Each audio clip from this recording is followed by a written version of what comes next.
I've been asked several times why I am in a power wheelchair and why don't I switch to using a manual wheelchair. There are several reasons for why I use a power wheelchair rather than a manual wheelchair. And in this video, I give my answer and explain why. Check out the article that I wrote for 180 Medical about this topic, which is linked in the description of this video. Let me know in the comments your thoughts on using a power wheelchair versus a manual wheelchair. If you are new, I am Mason Ellis and I am a C5 through C7 quadriplegic.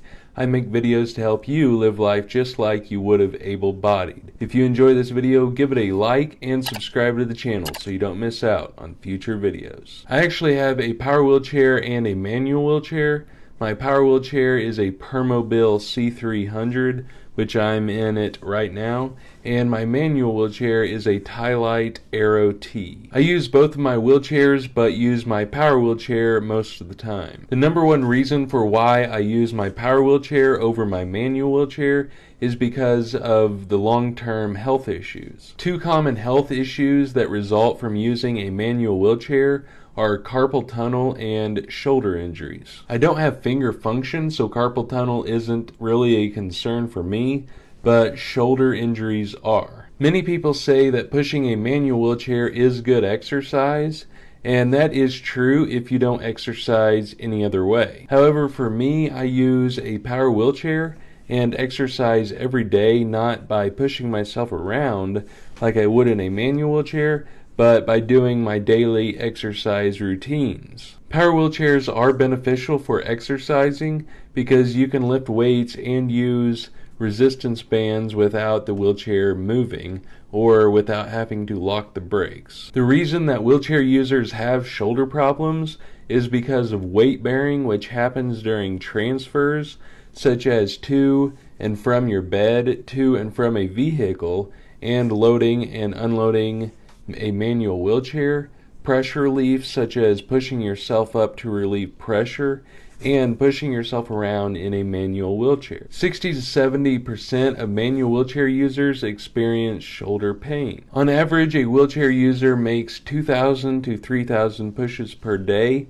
That's 730,000 to 1,095,000 pushes per year. Quadriplegics such as myself are affected more with shoulder problems because there are less muscles that can be used, so the muscles that can be used are overused. I have a feeling that a lot of people, both wheelchair users and non-wheelchair users, look at people in power wheelchairs to be more disabled. However, I feel more disabled in a manual wheelchair because I am less independent and it makes everything more difficult. I know that there are some electronic assisted wheelchairs and attachments such as the eMotion wheels and the Smart Drive that allow you to get more distance out of one push and puts less strain on your muscles and shoulders. However, those are not for me because I prefer a power wheelchair because I am more independent and feel less disabled. If an able-bodied person gets a shoulder injury,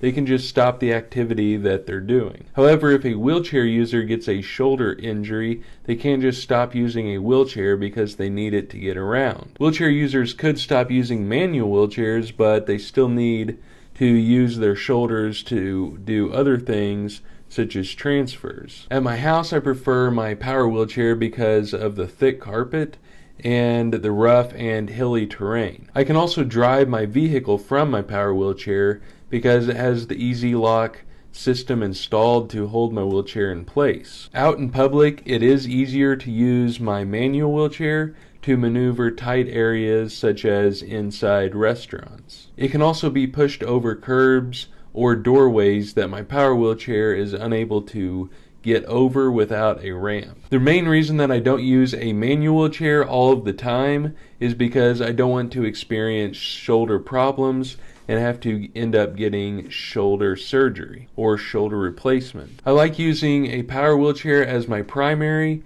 and a manual wheelchair as a secondary for when it's needed. Don't forget to check out the article that I wrote for 180 Medical about this topic, which is linked in the description of this video. Be sure to let me know in the comments your thoughts on using a power wheelchair versus a manual wheelchair. If you enjoyed this video, give it a like and subscribe to the channel so you don't miss out on future videos. Thank you for watching this video, and I hope you watch another one of my videos.